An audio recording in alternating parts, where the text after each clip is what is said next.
la unidad de shock trauma, 2 a 3 pacientes sufren esta patología. O sea, es bastante frecuente en nuestro país y en Latinoamérica en realidad, ¿ya? La tasa de mortalidad es del 5%. Todavía en Sudamérica es una tasa bastante elevada. Si vemos la estadística en el norte, en Estados Unidos, por ejemplo, la tasa de mortalidad es bastante baja, es 0.3 a 0.5%, ¿ya?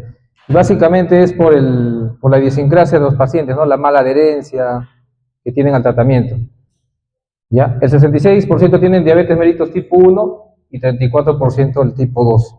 Hasta hace un tiempo siempre creíamos, o los libros todavía algunos mencionan de que la cetoacidosis es una patología propia de la diabetes tipo 1, ¿ya? Pero con el tiempo, o sea, y mediante estudios, metaanálisis, se ha visto que es bastante frecuente también en la diabetes de tipo 2, ¿ya? Entonces, no hay que excluirla, ¿ya? Y es más común entre los 18 y 44 años, ¿no? La población relativamente joven. Siguiente. Bueno, dentro de la patogénesis, básicamente es un desbalance entre la producción de insulina o la falta de insulina y las demás hormonas contrarreguladoras que están acá, ¿no? Glucagón, catecolaminas, cortisol y hormona de crecimiento, ¿no? Como recordarán, en la tipo 1 se supone que hay una ausencia absoluta de insulina, ¿no? No hay producción de insulina, ¿ya? En cambio, en la tipo 2, por lo menos hay cierta cantidad de producción de insulina, en general, ¿cierto? Siguiente. Bueno, esa deficiencia absoluta relativa de insulina lo que va a hacer es que va a favorecer la producción de las hormonas contrarreguladoras, ¿ya? Y al causar esto, las contrarreguladoras pues, van a producir hiperglicemia, pero a su vez también como el cuerpo no puede metabolizar la glucosa por la falta de insulina, porque recuerden que la única forma que la célula pueda producir o utilizar la glucosa como herramienta, como sustrato energético, es a través de la insulina, para que pueda facilitar los transportadores GLUT, ¿no es cierto? Entonces, si no hay eso, lo que vamos a hacer va a crearse vías alternativas, como es la beta-oxidación de las grasas, ¿ya? Entonces, al darse la beta-oxidación, va a haber una producción de ácidos grasos y estos van a ser metabolizados a nivel del hígado y se van a producir los cuerpos cetónicos, que estos tres están acá, ¿no? Lo más importante es la cetona, el beta-hidroxibutirato y el acetoacetato. Lo importante que tienen que recordar acá, y al menos para la parte clínica, son estos dos, el beta-hidroxibutirato y el acetoacetato. Si habrán visto en los hospitales, lo que dosamos en el examen simple de orina es el acetoacetato, ¿ya? Pero lo que se dosa en sangre es el beta-hidroxibutirato. Por eso es que las guías clínicas se utilizan actualmente como criterio para el manejo de la cetoacidosis, para ver si se está disminuyendo la producción, el dosaje del beta-hidroxibutirato, ¿ya? Estos dos son bastante importantes, o sea, si por ahí les preguntan cuál es el que se dosa en orina, es el acetoacetato, y en sangre el beta-hidroxibutirato, ¿ya? Entonces, esto es lo que van a producir la cetonemia. Ahora, estos cuerpos cetónicos, al igual que la glucosa elevada que se está produciendo, va a producir a nivel sistémico lo que conocen o lo que recordarán una carga osmótica muy alta, ¿no es cierto? Entonces, ¿qué pasa cuando hay una carga osmótica muy alta? Sobre todo a nivel renal, el riñón no lo va a poder filtrar, ¿no? Si se acuerdan, la tasa de filtración glomerular de la glucosa está alrededor de los 250 miligramos por decilitro, ¿no? Una vez que pasa esa cantidad, el riñón ya no puede filtrarlo y lo que va a hacer es empezar a perder la glucosa, y la glucosa, como es una molécula osmótica activa, ¿qué cosa va a hacer? Va a jalar agua, ¿no? Y al jalar agua va a también jalar electrolitos. Y ahí eso produce la diuresis osmótica. ¿Y qué va a causar eso a nivel clínico en el paciente? ¿Cómo lo vamos a ver nosotros? El paciente va a estar deshidratado. Va a tener poliuria, va a tener polifagia, polidipsia, ¿no es cierto? Siguiente. Ya. Como dice ahí, los niveles de glucosa elevados ocasionan glucosuria, ¿no? Diuresis osmótica con pérdida de todos estos electrolitos. Siguiente. Bueno, en resumen, la fisiopatología es acá lo que hemos hablado, ¿no? Lo que tienen que recordar, como les digo, es el desbalance entre la formación de sustratos cetogénicos y las hormonas contrarreguladoras contra la insulina, ¿no es cierto? ¿Ya? También puede haber aumento de lipasa. Si ustedes dosan lipasa en sangre a un paciente con cetoacidosis, también puede encontrar elevada, obviamente no en rangos de pancreatitis. ¿Pero por qué se eleva la lipasa? Porque hay una lipasa sensible a los cuerpos cetónicos y van a activarse estos para perpetuar la lipólisis, ¿no? Para la beta oxidación. ¿Ya? Siguiente. ¿Cuáles son los factores precipitantes de la cetoacidosis o de la descompensación del estado hiperosmolar? Lo más frecuente es las infecciones. Y dentro de las infecciones, la más común es la de tracto respiratorio, las neumonías, ¿sí? Seguidas de las infecciones urinarias. Los otros causantes de descompensación son los eventos vasculares cerebrales, el consumo de alcohol excesivo, pancreatitis, el infarto agudo de miocardio, el traumatismo, también, ¿ya? Los fármacos, también sobre todo el uso de medicamentos como los corticoides, ¿no? Los pacientes que tienen enfermedades reumatológicas y utilizan corticoides, son corticodependientes, puede producir descompensación, ¿no? Pero lo que tienen que recordar, o lo que siempre, por ejemplo, tienen que tratar de buscar en la emergencia, son estas 4 cosas: las infecciones, el infarto agudo del miocardio, pancreatitis o los eventos vasculares. Esas son las patologías más frecuentes. Generalmente los pacientes llegan a la emergencia con una clínica de sed, algunos hipotensos, deshidratados, dolor en epigastrio. Ya en los libros de fisiopatología todavía dicen que más frecuente el dolor en epigastrio es en el caso de cetoacidosis, pero también puede ser en el estado hiperosmolar, ¿no? No es propio, no es patognomónico, ¿ya? Lo otro que pueden presentar es cefalea, ¿ya? Trastorno del sensorio también, que eso va a depender mucho del grado de deshidratación, porque va a causar hiponatremia, muchas veces hipernatremia, etc. Siguiente. Ya habíamos visto el cuadro clínico, ¿no? La poliuria, básicamente dada por la diuresis osmótica, la polidipsia, por la sed que va a causar esta deshidratación, náuseas o vómitos. ¿Por qué? Porque los cuerpos cetónicos atraviesan la barrera hematoencefálica y pueden generar esas manifestaciones, también vómitos. El dolor abdominal, como les digo, no es propio ni de la cetoacidosis ni del estado hiperosmolar, puede estar en ambos. Alteraciones visuales por la deshidratación, el letargo también por la deshidratación, taquicardia, obviamente por la deshidratación, que es reactiva. Y esto de acá también es importante, ¿no? La taquipnia y la respiración de Kussmaul, que es prácticamente, según los libros de fisiología, propio de la cetoacidosis, ¿no? Además del fetoracetonas, que es el olor a manzana, ¿no? La verdad nunca llegó a oler a sentir ese olor a manzana en los pacientes con cetoacidosis, pero sí la respiración acidótica, eso sí. O sea, de lejos tú ves un paciente que entra a la emergencia y lo ves ahí polipneico y con una respiración acidótica, la respiración de Kussmaul que le dicen, y ya a ese paciente le tomas una gasometría y definitivamente tiene un pH acidótico. ¿Ya? Siguiente. Bueno, acá están los criterios, ya según la ADA, según las guías inglesas, y esta es la guía americana de endocrinología. Pero generalmente nosotros trabajamos con las guías de la ADA, que no han variado mucho desde este año. Los únicos que se han ajustado son los tratamientos, ¿ya?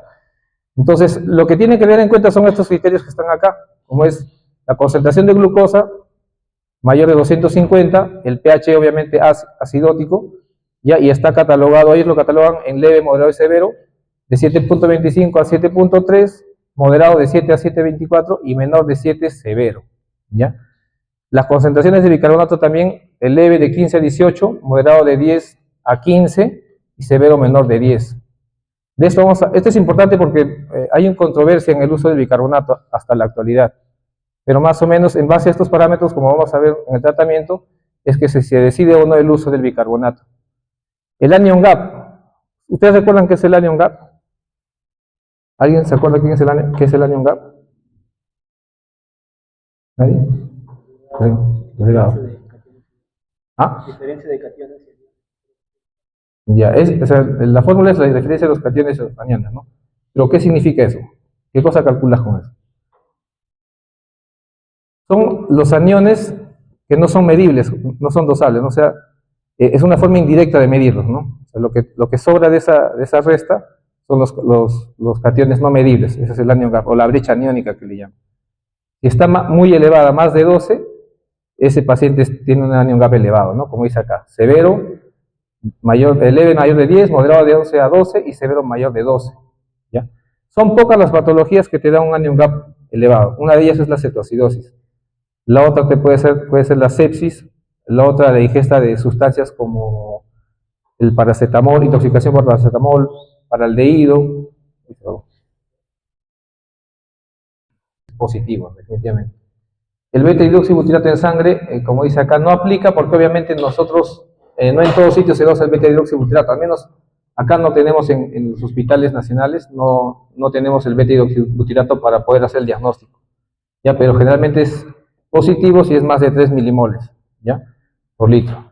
Y el estado mental puede ir desde leve, como está en estado de alerta, incluso el paciente a veces viene por agitación psicomotriz, viene desorientado, agitado, ¿ya? Moderado con tendencia al sueño y severo, pues el paciente puede llegar en estupor o en el famoso coma diabético que le llaman, ¿no? Como le dije, el segundo y tercero también son para clasificar, pero acá al menos usamos más la clasificación del ADA, ¿ya? Los otros también lo pueden utilizar, pero como verán, ellos no lo clasifican en leve, moderado o severo, ellos son más estrictos para sus criterios. Ahora, a tener en cuenta, por ejemplo, si tienen pacientes con alguno de los criterios y basta que uno de ellos sea severo, o sea, por ejemplo, pueden tener la concentración de bicarbonato en rango de 15, digamos, ¿no? Que es moderado, pero su anion gap está mayor de 12, ya deben considerarlo como una cetoacidosis severa. O sea, basta que uno de los criterios sea severo para que todo lo cataloguen al cuadro como cuadro severo. ¿Ya? Bien. Lo que les dije, ¿no? ¿Existe la cetoacidosis euglucémica? Sí, sí existe. O sea, hay pacientes con acidosis metabólica, anion gap elevado, con glucosa normal y son cetoacidosis, pero son casos bien raros. Como dice ahí, solamente es el 10% de los pacientes y es debido generalmente al uso de estos fármacos, los inhibidores de SGLT2, ¿ya? No es muy frecuente. Recién se está viendo porque el uso de estos fármacos está empezando a hacerse más común hace unos 3 a 4 años, ¿ya? Entonces no es muy frecuente, pero sí tienen que considerarlo dentro de sus criterios. Ya si ustedes tienen pacientes con una acidosis metabólica, anion gap elevado, y no les cuadra con glucosa normal, y no les cuadra dentro de los otros cuadros, como intoxicación por metanol, paraldehídos, aspirina, etc., deben pensar en esta patología también.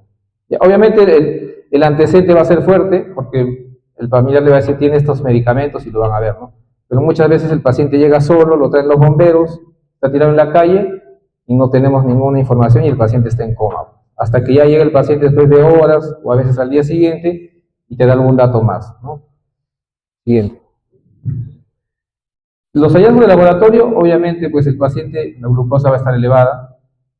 Otra cosa que tienen que tener en cuenta es que el glucómetro, o el hemoglucotest que usamos, solamente marca hasta 600. Las maquinitas marcan hasta 600. Y después de 600 sale high. Eso significa que puede estar en 1000. Ya, entonces, siempre que tenga un paciente con una hiperglicemia, tómenle la glicemia stat, el hemoglucotest, y soliciten también una glucosa basal. En la glucosa basal sí les va a dar el valor real, ¿ya? El BUN, ¿no? La urea-creatinina, las cetonas séricas, bueno, obviamente, como les digo, acá no usamos beta-hidroxibutirato. Los electrolitos que salen también en la gasometría, y importante también calcular las molaridades para catalogar si es un cuadro de cetoacidosis o un estado hiperosmolar. También existen estados mixtos, ¿ya? Puede tener la osmolaridad elevada y también leve acidosis. Entonces ahí se cataloga como un estado mixto ácido-base, ¿ya?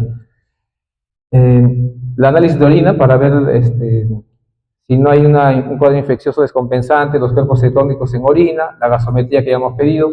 La biometría hemática es bastante importante. ¿El hemograma puede tener leucocitosis y no ser una infección? Sí.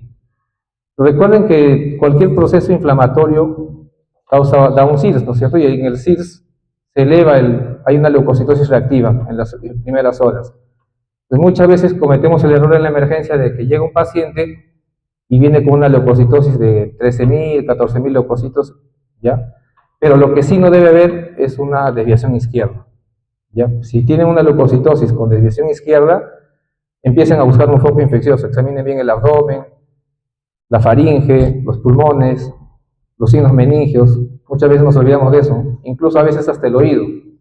Recuerdo un caso que tuvimos un paciente con una cetoacidosis y no le encontramos el foco infeccioso, hasta que cuando lateralizaron al paciente empezó a salir pus por el oído. y tenía una otitis supurativa, y el paciente, le hicimos una tomografía y llegó a tener meningitis el paciente. Entonces siempre, si sospechan, ven una leucocitosis con desviación izquierda, busquen un cuadro infeccioso. Si tienen una leucocitosis sin desviación izquierda, probablemente no sea infeccioso y sea reactivo. Le hacen un control de hemograma a las siguientes 12 horas y probablemente esa leucocitosis baje, ¿ya? El electrocardiograma también es importante. Como les dije, una parte de la clínica es la epigastralgia. Muchas veces los pacientes diabéticos hacen infarto de cara inferior y ellos lo manifiestan con dolor en epigastrio. Entonces, le toman un electrocardiograma y pueden ver si es que hay alteraciones del nivel ST o las ondas T negativas. ¿Ya? Y si sospechan de una leucocitosis con desviación izquierda y no tienen un foco aparente, ustedes pueden iniciar antibióticos, pero previo cultivo. Obviamente, el cultivo va a correr 4 días, ustedes ya iniciaron su antibiótico y si el cultivo sale negativo, simplemente al 4.º día suspenden el antibiótico, ¿no? Pero ya con una evidencia. No van a esperar al 4.º día el cultivo que salga positivo para recién empezar su antibiótico terapia, ¿no? Siguiente. Ya. Como les mencioné, ¿no? La leucocitosis no es proporcional a la gravedad de la cetonemia o de la cetoacidosis. La hiponatremia por la diuresis osmótica, que ya habíamos visto. La hipercalemia. ¿Por qué creen que se produce hipercalemia en el paciente con cetoacidosis?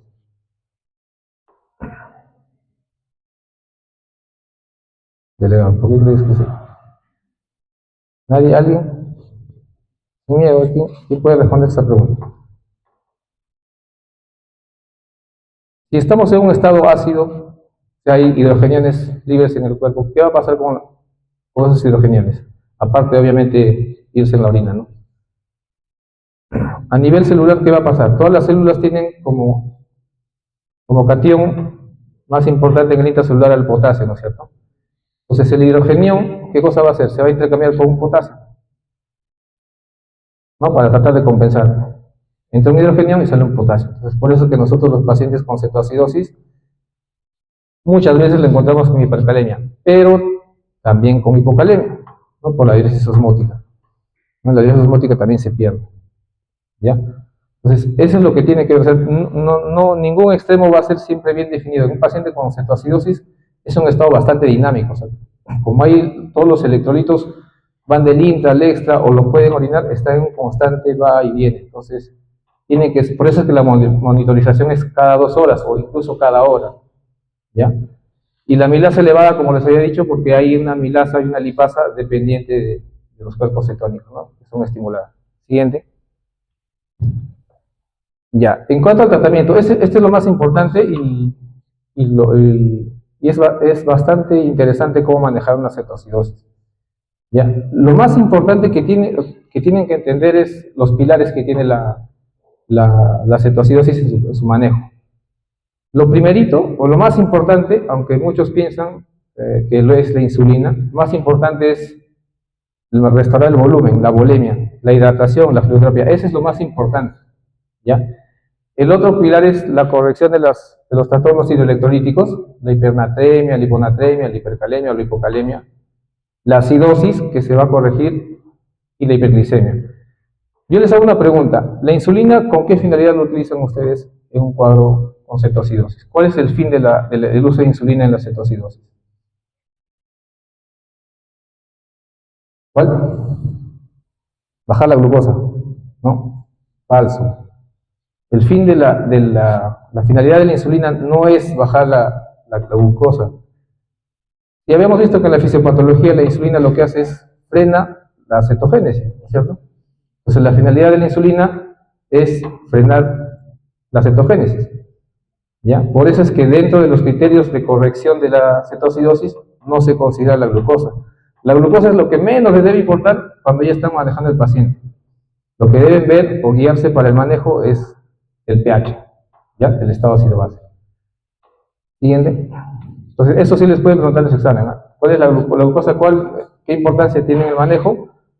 ¿Bajar la glucosa o disminuir la glicemia? No. Es de evitar la formación de cuerpos cetónicos, ¿ya? Y este cuadro es para que vean más o menos la comparación entre la cetoacidosis y el estado hiperosmolar.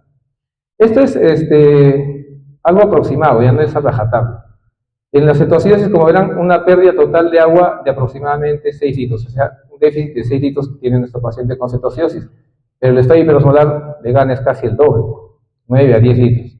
Si lo quieren ver en mililitros por kilogramo, en la cetoacidosis es 100 por mililitros por kilogramo de peso, y en el estadio hiperosmolar casi hasta 200, o sea, el doble, como le dije. ¿Ya? Y acá también la pérdida relativa de los electrolitos, ¿no? Mira, el sodio de 7 a 10 en la cetoacidosis y de 5 a 3 en el estadio hiperosmolar. El cloro igual y el potasio también, ¿no? Definitivamente el estadio hiperosmolar causa mayor trastorno hidroelectrolítico. Pero como vamos a ver en el manejo, es muy parecido, por no decir casi igual. Tiene algunas cositas que hay que ajustar, pero el resto es prácticamente lo mismo. Siguiente. Ya, dentro de las generalidades, como dice, el uso del potasio, lo que tienen que recordar sí es esto, ¿ya? Eso sí tienen que saberlo durante toda la carrera, ¿no? ¿Cuántos miliequivalentes tiene una ampolla de cloruro de potasio, ¿no? La ampolla viene de 10 y tiene 20 miliequivalentes de potasio y 20 de cloro, ¿no? Y el bicarbonato de sodio, cuando acá un lapsus es al 8.4, ¿ya? Lo que tenemos, viene de 20 mililitros y contiene 8.9 miliequivalentes de bicarbonato de sodio, ¿ya? En algunas literaturas van a encontrar 10 mililitros, pero acá en Perú tenemos ampollas de 20, ¿ya? En otros países sí tienen ampollas de 10 mililitros. ¿Ya? Siguiente. Otra cosa importante es el cálculo de la osmolaridad, ¿ya? Como verán, hay dos fórmulas, la osmolaridad plasmática y la osmolaridad efectiva. Bueno, el rango de normalidad de osmolaridad es de 280 a 295. ¿Y cuál es la que utilizamos nosotros para calcular la osmolaridad tanto en la cetoacidosis o en el estadio hiperosmolar? ¿Cuál creen que utilizamos? ¿Cuál utilizamos? La efectiva. ¿Y por qué utilizamos la efectiva? ¿Por qué no la plasmática? Porque en todos los libros nos encontramos esta, ¿no? La de arriba, con el boom.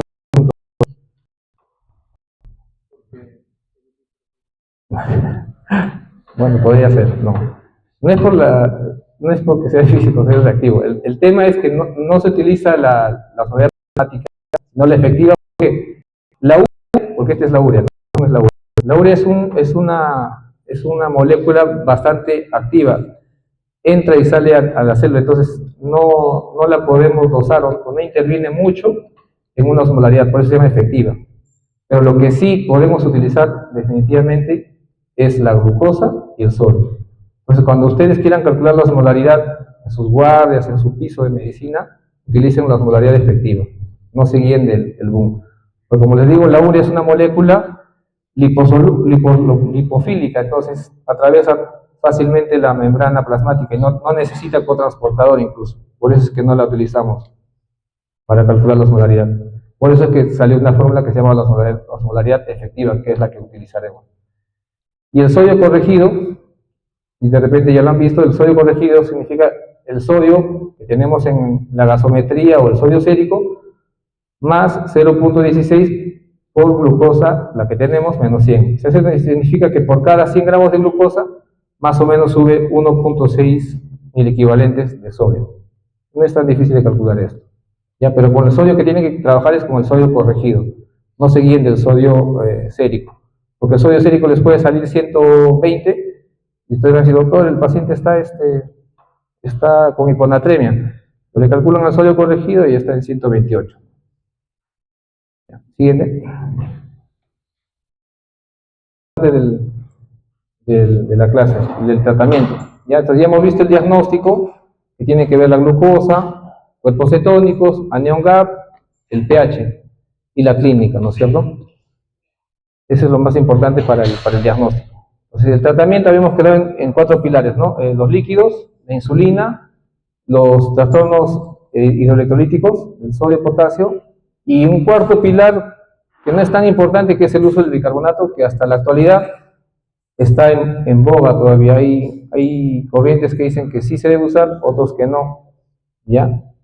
Pero en realidad el bicarbonato, dentro del manejo de la cetoacidosis, todavía le están dando cabida. Probablemente en los siguientes años se vean que no es tan importante, pero ahí está. Entonces tenemos que darle una revisada de todas maneras.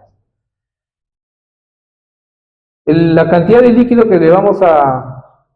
La cantidad de líquido que le vamos a infundir, como dice ahí en el lado izquierdo, en el cuadrante superior izquierdo, dice, ¿no? es el cloruro de sodio al 0.9%.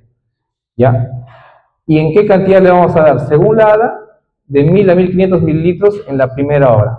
O sea, si tú tienes un paciente de 70, 80 o 90 kilos, deberías darle 1000 a 1500 mililitros la primera hora, según esta guía. ¿Ya? Y la guía europea, la guía inglesa, te dice de 1000 mililitros en la primera hora. Entonces, eso es lo que dice la guía, pero en realidad no está del todo correcto, porque como les dije, no creo que esa cantidad de volumen para diferentes pesos sea el adecuado.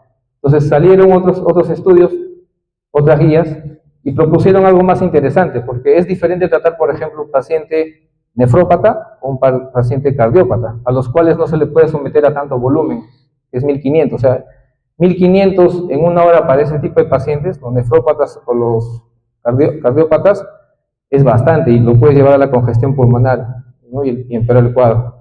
Entonces salieron otras guías y proponen otro más interesante, siguiente, que es dosificarlo como cualquier medicamento. El cloruro también es un medicamento, sino que le hemos perdido bastante el respeto. ¿Ya? Creo que nadie en el piso o pocos en la emergencia empezamos a calcular o a dosificar el cloruro. Ya antes a todos le poníamos el volumen, pásale a chorro, pásale un bolo, pásale 500 cc a chorro. Entonces la tendencia actual es ya no usar el famoso bolo o chorro, sino dosificar también el cloruro, que es un medicamento. Tiene dosis, tiene efectos secundarios. Ya, eso ténganlo bien claro. Entonces, lo que se propone actualmente es usar de 15 a 20 mililitros por kilo por hora. Ya, dosificarlo así. Pero, como dice en el segundo punto, si es nefrópata o cardiópata, reducir la dosis a la mitad, de 5 a 10 litros por kilo hora. Solo la primera hora. ¿Ya? Entonces llega su paciente de 70 kilos, no es cardiópata y le calculan con 20 mililitros, le va a salir 1400, ¿no es cierto? Entonces, ese 1400 ustedes lo indican, 1400 endovenoso, pasar en una hora.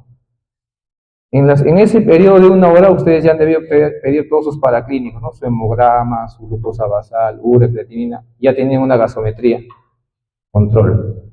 Como dice en el otro cuadro a la derecha, después de la primera hora, ¿ya? Y después de ajustar, ver el estado hemodinámico del paciente, ustedes van a disminuir la infusión a 250 a 500 mililitros por hora. ¿Ya? Empiezan ese volumen.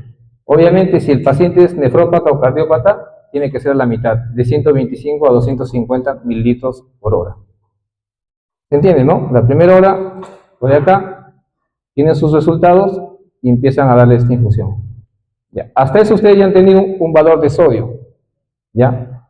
Pasamos al tercer cuadro. Dice, si el sodio corregido, acuérdense la fórmula, ¿no? Corrigen su sodio. Si el sodio corregido es normal o alto, y como ustedes empezaron con un cloruro al 0.9%, si está normal o alto, pueden bajarlo a un cloruro al 0.45%. ¿Y eso cómo lo pueden preparar?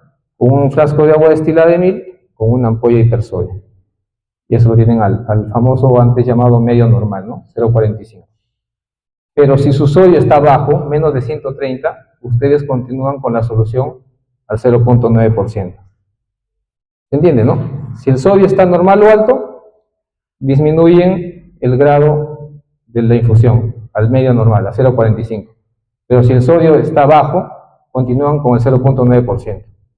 ¿Ya? Al volumen que está acá, ¿no? 250 a 500 mililitros por hora, si es que no es nefrópata o cardiópata. Si lo es, bajan a la mitad. ¿Ya? Pasa 2 horas más, ustedes piden su glucosa y toman otra gasometría. Y ven que la glucosa está en 200. Según la ADA, si llega a 200 y menos, ustedes tienen que iniciar una infusión de dextrosa, una infusión azucarada. Puede ser de 5 a 10%. Eso va a depender de que eso ya queda a criterio clínico. Obviamente, si yo estoy viendo que de repente mi paciente es un paciente cardíaco, yo necesito más o menos volumen. Menos volumen que le asegure una cantidad de glucosa, ¿no es cierto? Entonces usaría una dextrosa al 10%. ¿No es cierto? Ya, entonces, toman su control de glicemia y si está entre 200, según la guía del ADA es 200 y la europea es 250. Utilicen cualquiera de esos dos puntos. Generalmente, como les digo, nosotros usamos el 200. Si llega a 200 o menos, ustedes empiezan la infusión de dextrosa y lo que van a hacer es la dextrosa, también continuarla con la infusión del cloruro, ¿ya? Al mismo volumen. ¿Ya? ¿Hasta hay alguna duda, chicos? Si no se ha entendido esta parte, lo repetimos. ¿Alguien tiene alguna duda? Ya, nadie. Siguiente. Ya, el potasio. Como había visto el otro, por ejemplo, ya han tenido su resultado de potasio y ven que si el potasio está menos de 3, como dicen, ahora de acá vamos a empezar a ver ya. Si el potasio dice menos de 3, lo que deben hacer es reponer el potasio y suspender la insulina. No usar insulina. ¿Por qué? Porque habíamos quedado que si nosotros tenemos potasio bajo y usamos insulina, ¿la insulina qué va a hacer? Va a sacar el hidrógeno y va a meter el potasio. ¿No es cierto? Lo va a sacar el hidrógeno de la célula para poder excretarlo en la orina y va a meter el potasio. Pero si el paciente tiene potasio en 3, nosotros metemos el potasio al intracelular, va a causar más hipocalemia y puede causar paro en diástole. ¿Ya? Entonces, si el potasio está menos de 3, no usan insulina. Si el potasio está entre 3 a 3.5, como dice acá, reponen el potasio con 20 a 30 miliequivalentes en cada infusión, que son, cada ampolla tiene 20 miliequivalentes, ¿no? De una a una ampolla y media, puede ser de 1 a 2 litros de potasio. ¿Ya? Y si el potasio está 40 miliequivalentes de potasio en cada litro, cuando el potasio está menos de 3. Y acá, si está entre 3 a 3.5, 20 a 30 miliequivalentes por litro. ¿Ya? Siguiente. La insulina, como dice ahí, no debe ser iniciada hasta después de la reanimación de líquidos y la corrección de la hipocalemia. Si el paciente tiene el potasio bajo, no utilice insulina. El error que cometemos en la emergencia más frecuentemente es, tenemos paciente con un hemoglucotest de 300 y el interno o algún colega ya inicia la insulina en bolo, 7 unidades endovenoso, pero no tenemos un valor de potasio. O sea, si el paciente por A tiene el potasio bajo, le ponemos las 7 unidades de insulina y el paciente puede hacer paro en nuestras narices. Entonces, ahí nos aguantamos un poco, le calculan su volumen, lo hidratan, toman un AGA y ahí ven si el potasio está alto o bajo. Si está bajo, no dan insulina, hidratan simplemente. Y si el paciente tolera Bioral, que tome agua. Pero si el paciente tiene el potasio normal o incluso elevado, utilizan su insulina y no hay ningún problema. ¿Ya? ¿Cómo se utiliza la insulina? La regla práctica es 0.1 unidades por kilo en bolo. Puede ser endovenoso, intramuscular incluso, ¿ya? O subcutáneo, ¿ya? Y después de eso utilizan una infusión de 0.1 unidades por kilo hora. ¿Se entendió eso? Por ejemplo, si tienen un paciente de 70 kilos, llega con una glicemia alta, una cetoacidosis, ¿cómo le van a dar el bolo inicial? Sería 0.1 por 70 sería 7 unidades. Entonces, ustedes indican a la enfermera licenciada, coloque 7 unidades de insulina endovenoso, ahorita está. La enfermera lo va a pasar en bolo. Les va a preguntar, doctor, ¿continuamos en infusión? Ustedes dicen sí. Como es 0.1 unidades por kilo hora, sería 70 por 0.1, 7 unidades por hora. Entonces, ¿cómo preparan eso para que pase 7 unidades por hora?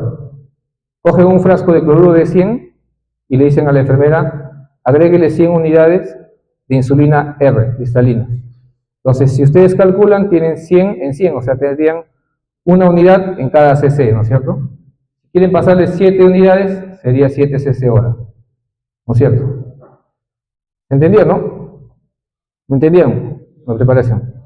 Ya. Entonces, inician a esa bolo la infusión. O si ustedes no quieren usar el bolo, pueden usar lo otro. De frente calculan 0.14 unidades por el kilo, o sea, 0.14 por 70, que les va a salir 8 puntos y algo por hora, y ahí de frente inician la infusión. O sea, le dicen, licenciada, prepare la infusión 100 en 100, calculan esto y le indican a 8.4 cc hora, ya no utilizan su bolo. Cualquiera de los dos es válido. Eso queda a criterio de cada uno. ¿Ya? ¿Cómo ustedes saben que están con la dosis adecuada de insulina?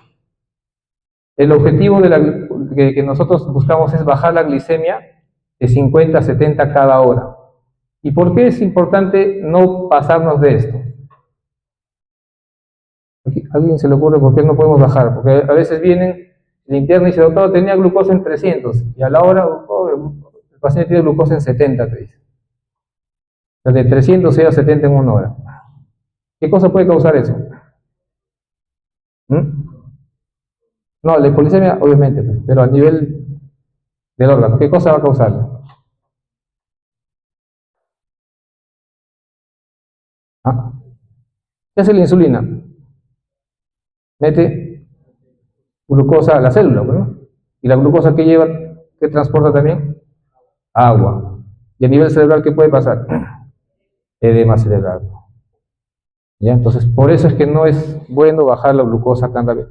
Muchos te dicen, no le baje mucho, pero no saben por qué. La razón es esa, es fisiología. ¿Por qué no se puede bajar bruscamente? Porque puede causarle edema cerebral. Y esa es la razón. Pues la glucosa es, como dijimos, una molécula osmóticamente activa. ¿Ya? Muy aparte de la hipoglicemia, ¿no? Que ya te lo han dicho. ¿Ya? Y, bueno, ya bueno, cada hora. ¿Ya? Desgraciadamente en nuestro medio a veces no contamos con las tiras reactivas en gran cantidad, entonces medimos cada 2, 3 horas, que no es lo correcto. Pero lo ideal es cada hora para que ustedes puedan hacer su ajuste de la dosis de la insulina. Ahora, ¿qué pasa si no baja si no baja de 50 a 70? O sea, ha bajado 10 en una hora. ¿Qué hacen? Tienen que aumentar la infusión. Entonces, de lo que era 0.1 unidades por kilo, tienen que subirlo a 0.15 unidades por kilo. O sea, le aumentan 0.05 unidades cada hora. ¿Se entiende, no? A 0.15. Íbamos a 0.1, ahora vamos a ir a 0.15. Y si ya se fue al otro extremo, como dijimos, bajó mucho la glucosa, lo que tienen que hacer es bajar la dosis, ¿no? De 0.1 a 0.05 unidades por kilo, a ese volumen de infusión. Y así tienen que ir jugando cada hora. Por eso es que idealmente la glucosa se debe medir cada hora, porque hasta buscar que hayamos llegado a esos parámetros de 50 a 70. ¿Ya? ¿Alguna duda hasta ahí? A 0.05 unidades por kilogramo por hora. ¿Ya? Si la glicemia no baja entre 50 a 70, se aumenta la infusión a 0.15 unidades por kilo hora. ¿Y cuándo se suspende la insulina? Solo cuando haya cumplido los criterios de resolución. Y eso es bastante importante, y eso es la causa por la cual muchas veces fracasamos en el manejo de la cetoacidosis. ¿Ya? Muchas veces nos confiamos y ya el paciente está despierto, todo, pero todavía tiene un pH de 7.29, bicarbonato en 16, y el paciente tomó un poco de agua, dice la enfermera, entonces nosotros decimos, ya resolvió, y llega y lo cambian de la insulina de infusión y ya lo pasan al famoso traslape que habrán escuchado, ¿no? Lo traslapan a la glucosa basal horaria, y a las 6-7 horas vuelves a ver al paciente y otra vez está polinéico, está más acidótico. Entonces, de muchas patologías o de pocas patologías en las cuales tenemos que ser un poco estrictos con los criterios de resolución, creo yo que la diabetes es una de ellas. ¿Ya? De muchos pacientes, en los casos que como les he comentado, si no se ha resuelto bien todos los criterios, el paciente hace un efecto rebote y se empeora, y a las horas vuelve a la unidad de cuidados intensivos. Entonces, cuando manejen una cetoacidosis, traten de cubrir siempre que se hayan resuelto todos los criterios, por más que el paciente esté despierto, les diga tengo sed, tengo hambre. ¿Ya?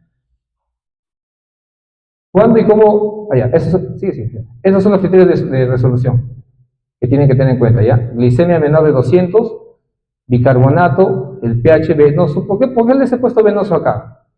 No hay mucha diferencia en cuanto al valor del pH entre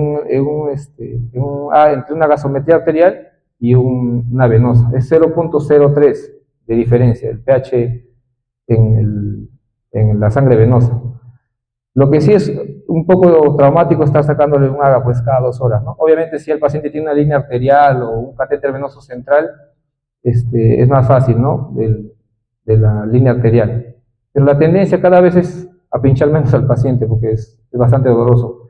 Y aparte que muchas veces toman la gasometría y no presionan el tiempo adecuado, no hacen el test de Allen adecuado, y el paciente termina muchas veces con hematomas, e incluso he visto a veces aneurismas, pequeños aneurismas, las arterias, entonces hay que tener cuidado. Porque a veces le sacan en la femoral todavía. La arteria femoral, ni 30 segundos lo comprimen, le ponen el esparadrapo y se van, y a las horas ven tremendo hematoma ahí. ¿Ya? Entonces hay que tener cuidado. Si toma una gasometría venosa, no hay problema, ¿ya? Quien le diga, no, tiene que ser arterial, no está del todo correcto. Salvo que ustedes quieran ver el estado oxigenatorio, ¿no? Si quieren ver el estado oxigenatorio, definitivamente tiene que ser sangre arterial. Pero si es para ver estado ácido-base, como en la cetoacidosis, una sangre venosa también es válida, ¿ya? El anion gap menos de 12, y como le dije, en algunos países el beta-hidroxibutirato en sangre, ¿no?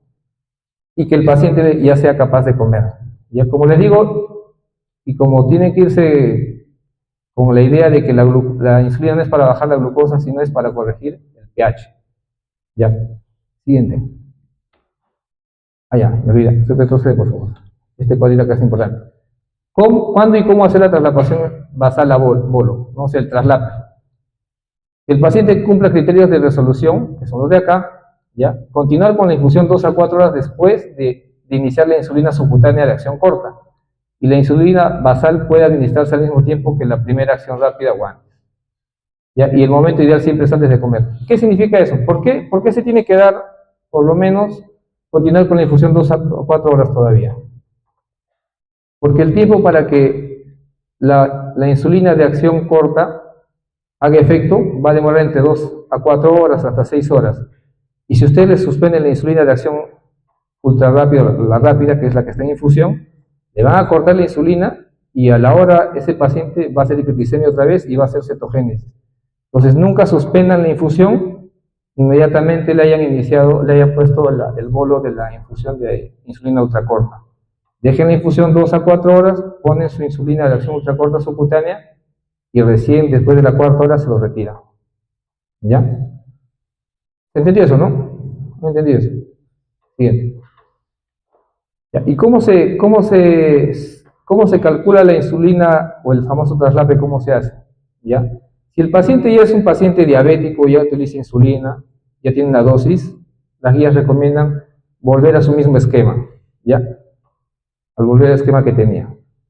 Pero si el paciente es un debut, como muchas veces, un paciente joven que debuta con cetoacidosis, lo que se hace es hacer un cálculo, ¿no?, de 0.5 a 0.8 unidades por kilo el paciente y dividirlas 50-50, 50 en basal y 50 en bolos. Ya, por ejemplo, la basal puede ser una insulina NPH, que es la que tenemos acá. Entonces, si el paciente, si sale 20 unidades, entonces tendrían que repartir 10 en basal y los 10 en bolos, ¿no? Le ponen 10 unidades de insulina NPH antes del desayuno, ¿ya? Después los otros 10 lo dividen en 3, pues, ¿no? Puede ser 3, 3, 3, y le ponen desayuno, almuerzo y cena, ¿no? Antes de cada comida. Y ahí tienen toda su dosis de insulina basal bolo. ¿Ya? ¿Se entendió cómo calcular? ¿Cómo dividir? ¿No? Si este cálculo, un número exacto, ¿no?, le sale 20, 50-50 sería 10 en NPH, y los otros 10 pueden usar insulina cristalina, glargina, etc. Y esos 10 lo dividen en desayuno, almuerzo y cena también, y lo van administrando. Obviamente eso queda a corrección también, porque como es un paciente que no tiene una dosis estandarizada, ustedes van a estar haciendo sus controles de glicemia y pueden ajustar las dosis. Obviamente la basal, con la glicemia basal de la mañana en ayunas, y los bolos con los hemoglucotest, ¿no es cierto? Siguiente. Ahí lo que les decía del bicarbonato. Con el bicarbonato no está, como digo, de todo cierto, pero solamente, váyanse con la idea que el bicarbonato solamente se utiliza si el pH es menos de 7, o sea, 6.9 o menos, ahí utilizan el bicarbonato.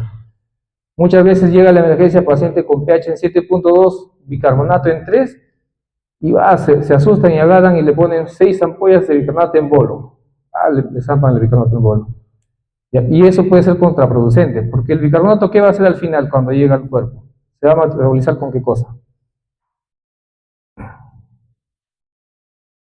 Con el CO2, pues, ¿no?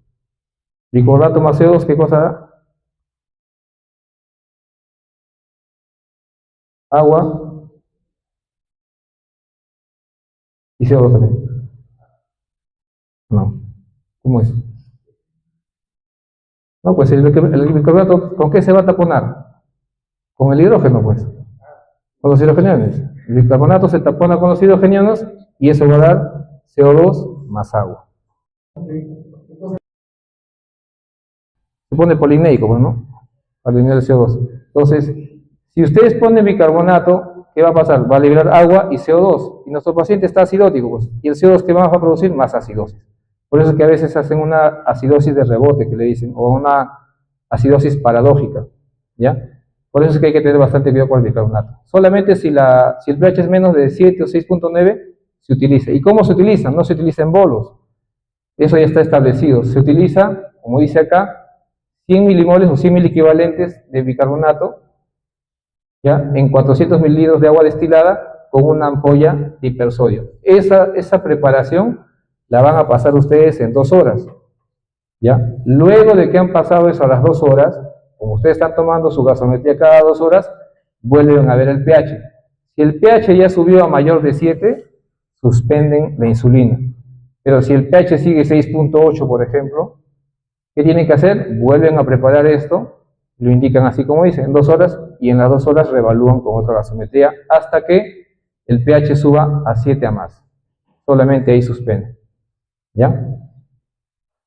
Como dice acá, no hay efectos adversos, hipocalemia, disminuye la captación de oxígeno en los tejidos y favorece el edema cerebral. Claro, pues si estamos diciendo que produce más CO2, más agua, el CO2 a nivel cerebral que produce, edema, ¿ya? Por la vasodilatación.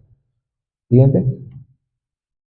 Bueno, este es un resumen de todo lo que hemos hablado, para que lo puedan revisar. Esto siempre, bueno, esto es lo que más repasan los residentes de emergencia o tenemos en la mente, este flujograma, pero un poco de lo que les he explicado es el por qué se da cada medicación o cuándo darlo, que es lo importante, porque muchas veces cuando ustedes se lo aprenden esto de memoria, a la semana o 2 semanas se los va a olvidar, pero si se acuerdan un poco de la fisiología, probablemente por ahí se acuerdan. ¿Siguiente? Bueno, las complicaciones cardíacas, infartos, edemas, la abdomiolisis, puede producir más riesgo de ACV también, obviamente por la estancia prolongada de los pacientes en las unidades críticas, ¿no? Siguiente. Y el estado hiperosmolar hiperglicémico. ¿Hasta ahí alguna duda tienen? El estado hiperosmolar es tal cual, la única diferencia es obviamente la osmolaridad, y en el tratamiento la única diferencia es cuando cambiar de la solución de cloruro a dextrosa, que lo vamos a ver rápidamente, eso no demora mucho. A ver, siguiente. Ya habíamos visto, ¿no? Es también parte del espectro de las diabetes descompensadas, pero acá no tiene cetonuria, y acá obviamente la diuresis osmótica es mucho más marcada. Muchas veces, si el paciente, ahí llegan pacientes con glucosa de 1000, 1200 he visto, tienen una osmolaridad calculada efectiva casi de 350, ¿ya? Siguiente. Ya, menor causa de ingresos hospitalarios, comparado a la cetoacidosis es menor, no es 1%, el otro es del 5%. La tasa, pero sí la acidosis, ¿ya? Es casi el 20%. Todos tienen las diapositivas también. Todos tienen las diapositivas. Ya. Entonces, dentro de los criterios diagnósticos, que es lo importante, es la osmolaridad, ¿no es cierto? ¿Ya? Mayor de 600 para el ADA, el pH mayor de 7.3, a diferencia de la cetoacidosis, que era menor de 7.3, y el bicarbonato acá está normal, no está como la cetoacidosis disminuido. El anion gap, no va a haber anion gap, va a estar normal, y no va a haber cuerpo cetónico, ¿no? O sea, básicamente acá es la osmolaridad. Y lo que con cetoacidosis por esa gran carga osmótica ya es el estado de conciencia. El paciente con estado hiperosmolar no cetóxico sí tiene un estado de conciencia bastante comprometido. Realmente está en estado de estupor y muchas veces en coma. ¿Ya? Siguiente. Ya habíamos hablado de la osmolaridad efectiva, ¿no? Solamente calculan 2 veces el sodio por la glucosa, entre 18. No utilizan la urea por lo que ya habíamos dicho. Es una osmótica muy inestable, muy activa, ¿no? Atraviesa fácilmente la membrana plasmática. Siguiente. Bueno, igual que en la cetoacidosis, el pilar acá fundamental es la fluidoterapia. ¿Ya? Siguiente. Igual en la primera hora, recuerdan, en la cetoacidosis, de 10 a 15 mililitros por kilo, en la primera hora, si es renal o paciente cardíaco, a la mitad, ¿no? De 5 a 10 mililitros por kilo hora. Y las siguientes horas dan la infusión de 250 a 500 cc hora, paciente que no tenga otra comorbilidad, o de 125 a 250 cc hora si el paciente es renal o cardíaco. ¿Ya? Siguiente. Ahí están las diferencias también. ¿Ya? Y la otra, la otra diferencia que tienen que tener en cuanto al manejo es cuándo pasar de la solución de cloruro que iniciamos en la infusión a dextrosa. Cuando el paciente llega a la glucosa de 300 a menos, ahí hacen el cambio a cloruro y dextrosa al 5% o al 10%. En cambio, en la cetoacidosis tenía que bajar la glucosa a 200. Después, el manejo del sodio es el mismo. Si el sodio está normal o elevado, o sea, está de 135 a 155, utilizan una solución al medio normal. O sea, cloruro de sodio al 0.45%, ¿no? Y si está menos de 130, continúan con el cloruro de sodio. Acá también la monitorización de la glucosa tiene que ser cada hora, igual que la gasometría. El bolo de insulina es el mismo. ¿Recuerdan, no? 0.1 unidades por kilo en bolo y después 0.1 unidades por kilo en infusión. O si quieren, sin bolo, a 0.14 unidades por kilo en infusión. Y eso queda de evaluación cada hora, ¿no? ¿Ya? Igual con el bicarbonato. Bueno, en este caso no vamos a utilizar bicarbonato porque no hay acidosis, ¿no es cierto? Y con el potasio tampoco, porque el mayor problema con el potasio hay cuando hay un estado acidótico. ¿Ya? ¿Alguna duda hasta aquí, chicos? Energético, pero obviamente a demandas de que les va a generar alteraciones del nivel de conciencia, ¿no? ¿Ya? Siguiente. Ya, eso es importante. Los niveles de glucemia en realidad son variables, pero sí lo que tienen que tener en cuenta es cuándo se define hipoglicemia. En un paciente diabético, por ejemplo, la hipoglicemia, si no es sintomática o sintomática, menos de 70. Y una persona normal, que no es diabética, menos de 50. ¿Ya? Eso sí tiene que tenerlo bien claro. ¿Ya? Obviamente, como ya vimos, la mayor cantidad de causas de hipoglicemia que van a haber en las emergencias son 2 a 3. La más frecuente es por mala adherencia al tratamiento. ¿Qué pasa? Son pacientes que utilizan insulina, ¿ya? Y muchas veces la utilizan sin haber comido algo, en ayunas. Se olvidan de comer, se ponen su insulina y no llegan a su comida, al desayuno, al almuerzo, y el paciente se cae. Llega a la emergencia con trastorno del sensor. Los otros son los pacientes renales. Acuérdense que la insulina es una molécula bastante grande. Entonces, en los pacientes renales hay un problema, no pueden depurar la insulina. Entonces, la insulina va a circular en el cuerpo más horas. Entonces, el paciente se pone su insulina, ¿ya? Y pese a que coma, hoy día, mañana, dice, no, voy a ayunar el día en la noche. Se olvida de cenar y el día siguiente no se despierta. Es porque la insulina está circulando todavía en el cuerpo. Otras causas más raras son los insulinómacos, ¿no? El paciente llega a la emergencia con trastorno del sensorio, joven, no hay ningún factor medicamentoso, entonces por ahí le hacen una tomografía abdominal y encuentran una masa suprarrenal, ¿no? Y hacen dosaje de insulina y es un insulinómaco. ¿Ya? Siguiente. Ya. Bueno, ahí dice, ¿no? Concentración baja de glucosa en la sangre que amenaza la vida. Puede causar los síntomas. Es cierto, muchos diabéticos llegan con glucosa en 60 y están tranquilos, ¿no? Los renales también, entonces, por eso es que pueden o no tener síntomas. Obviamente una persona sana con hipoglicemia sí va a estar con síntomas vasovagales, síntomas adrenérgicos. En el caso de acompañarse de sintomatología se resuelve con la normalización de la glucemia. Lo bueno es que la hipoglicemia se resuelve en segundos. No sé si alguno ha visto un paciente que ha llegado con glicemia baja a alguna emergencia. Ustedes le dan dextrosa o le ponen un poco de azúcar en la boca, un jugo o algo, obviamente no lo van a dejar tirado, ¿no? Lo semisientan y se lo tratan de dar, porque si le van a dar echado se va a aspirar, ¿ya? Y van a ver que a los segundos el paciente se despierta. Siguiente. Ya, no, ahí está el límite habitual es de 50 a 55, y en diabéticos, 70. Siguiente. Ahí están todas las causas por las que pueden repasarlas: fármacos, la dosis excesiva de insulina, la dieta inadecuada, los desórdenes alimentarios, ¿no? La hiporexia, la bulimia.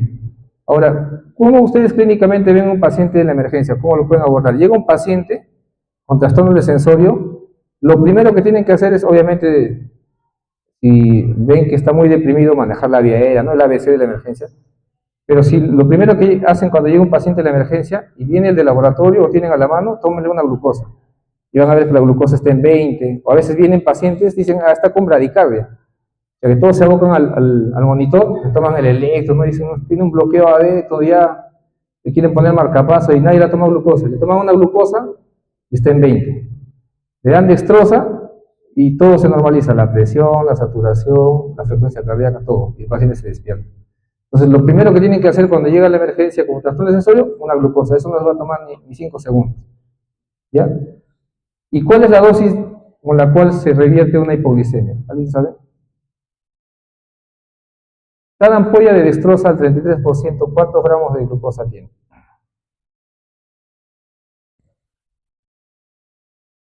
Matemático, pues, 33% de 100, 6.6 gramos sale. Cada ampolla de dextrosa al 33 tiene 6.6 gramos de dextrosa. La dosis de corrección es entre 24 a 36 gramos en bolo. Entonces, si ustedes calculan más o menos, son entre 4 a 5 ampollas, ¿no? 5 a 6 ampollas de dextrosa. Por eso es que en la emergencia ya, a los residentes, ya de frente a la enfermera dicen, ponle 5 ampollas. Y cuando tú le preguntas, ¿por qué le pones 5 ampollas? Y te responden, porque así hacen acá, doctor, te dice. Entonces, no es por eso, es porque la dosis es de 24 a 36. Entonces, con 4 o 5 ampollas tú estás dentro del rango, bueno, 30 gramos de dextrosa más o menos. Después que le has dado el bolo, el paciente obviamente va a despertar, te va a decir qué ha pasado, te va a contar, entonces tú ya sabes qué cosa es lo que probablemente le haya podido causar eso, y empiezas a darle una infusión de dextrosa. Siguiente. Ya, esas son las causas. Siguiente. Ya, en la clínica, los síntomas adrenérgicos y neuroglicopénicos, ¿no? Paciente viene tembloroso, diaforético, ¿no? La presión arterial elevada, ansioso, sudoroso, ¿ya? Y los neurolépticos, debilidad, confusión, adormecimiento, te van a decir muchas veces si es que están hablando todavía, ¿ya? Y en el caso extremo puede convulsionarse, y con glucosas menos de 50, el paciente puede presentar convulsiones tónico-clónicas generalizadas. Incluso algunas literaturas dicen que el paciente focaliza. ¿Ya? Siguiente. Ya, la TEA de Whipple para la hipoglicemia, pero no siempre está presente como dicen diabéticos, ¿no? Los síntomas que ya hemos dicho, la glicemia baja y la desaparición de síntomas tras los niveles de glicemia. ¿Ya? Si el paciente viene con hipoglicemia, ustedes le reponen la glucosa y no despierta, probablemente ese paciente haya tenido bastantes horas con la glicemia baja y haya hecho edema cerebral. Entonces tienen que pedirle una tomografía para corroborar eso, ¿no? Si es que no despierta inmediatamente, porque si un paciente viene con hipoglicemia, le dan glucosa y es de pocas horas, el paciente se va a despertar rapidísimo. Pero si ha estado 6, 7, 8 horas, lo que pasa, ¿no? Los abuelitos que van a su casa, cenan, y el familiar se va a trabajar temprano, regresa a la hora del almuerzo y sigue dormido el abuelito. Entonces ya está como 12 horas. Tienen hipoglicemia, le ponemos glucosa y no despierta, pues buscamos otras causas, le pedimos una tomografía y por ahí vemos que hay edema cerebral. Y esos pacientes muchas veces quedan con secuela. ¿Ya? Siguiente. Ahí está, ¿no? La dosis, ¿no? 25 a 30 gramos es la dosis endovenosa en bolo, ¿no? O sea, 5 a 6 ampollas de dextrosa. Siguiente. Ya, lo que tienen que tener en cuenta es, después de 30 minutos a una hora de que ustedes ha despertado el paciente, ¿no? Que le han dado el bolo, sus niveles de glucosa deben ser entre 100 a 120, ¿ya? Y cada 2, 4 a 6 horas tienen que ir monitorizando. No se les ocurra darle la dextrosa pasarle un cloruro, una dextrosa de 1000 con sus electrolitos y darle de alta al paciente. El paciente probablemente a las siguientes horas vuelva. Más todavía si es un paciente renal, o sea, insulina. Como les dije, la insulina va a seguir circulando. Entonces le van a dar de alta y al día siguiente va a volver con lo mismo.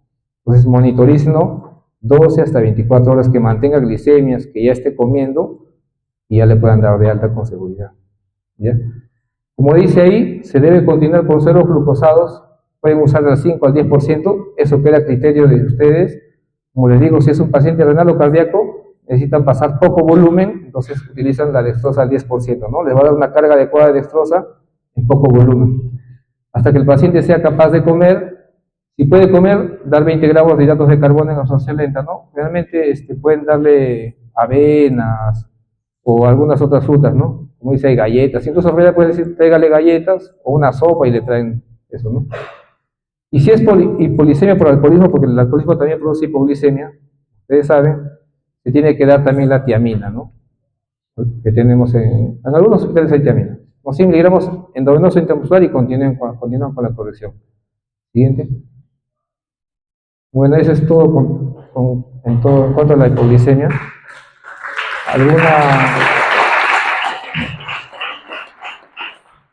¿Alguna duda o pregunta que hayan tenido? El manejo de hipoglicemia no es tan difícil. Lo más difícil, o entre comillas, o lo que tiene más cabida para que les pueda preguntar en el examen, es en cuanto a cetoacidosis, más que el hiperosmolar, porque el tratamiento es el mismo, salvo la tingencia de la glucosa de 300 en una y 200 en otra. Después todo es igual. Pero como les digo, lo que tienen que llevarse de acá es cuáles son los cuerpos cetónicos que se dosan.